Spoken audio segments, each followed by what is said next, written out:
Good morning friends, welcome to my channel. আমি বিদিশা চলে এসেছি নতুন একটা ব্লগ নিয়ে।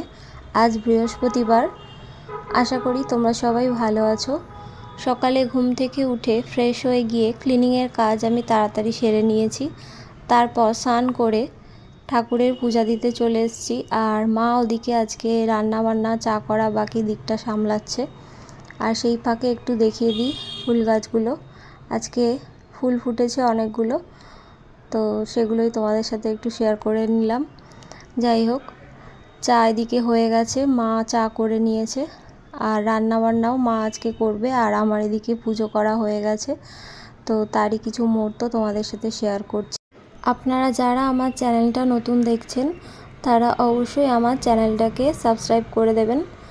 আর যারা আমার রেগুলার ব্লগ দেখো তাদেরকে বলবো তোমরা অবশ্যই ভালো লাগলে লাইক কমেন্ট শেয়ার করে দিও। পুরো ভিডিওটা তোমরা শেষ পর্যন্ত দেখো, আশা করি তোমাদের ভালো লাগবে।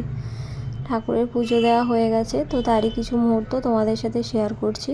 বাড়ির গাছের ফুল দিয়ে পুজো করতে সবাইকারই ভালো লাগে, কারণ ফুল তুলে পুজো করার একটা আলাদা আনন্দ থাকে।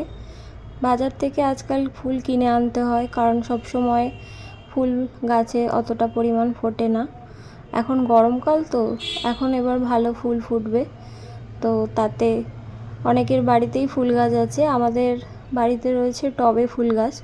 যাদের বাড়িতে অনেকটা জায়গা থাকে, মাটিতে ভালো ফুল গাছ হয়, তো তাদের জন্য তো খুবই ভালো। তারা গাছ থেকে ফুল তুলবে আর পুজো দেবে ঠাকুরকে, তো তার একটা আলাদা আনন্দ থাকে, আলাদা একটা অনুভূতি আসে। যাই হোক, আমার মায়ের এদিকে রান্না করা হয়ে গেছে সব। তো কি কি রান্না করেছে চলো দেখাই। ঢ্যাঁড়স পোস্ত, এদিকে নিহেরে মাছের বা লইটে মাছের একটা ঝাল, সর্ষে পটল, আর এদিকে রয়েছে আমের চাটনি, মাছের ঝোল পেঁপে আলু দিয়ে, আর এদিকে আর একটা মাছের ঝোল রয়েছে ক্যাপসিকাম আর আলু দিয়ে।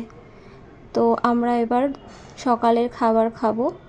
যাই হোক, তোমরা পুরো ভিডিওটা শেষ পর্যন্ত দেখো, আশা করি তোমাদের ভালো লাগবে। এবার খাওয়া দাওয়া হয়ে গেলে রেডি হয়ে স্কুলে যেতে হবে। তোমরা সবাই ভালো থেকো আর সুস্থ থেকো।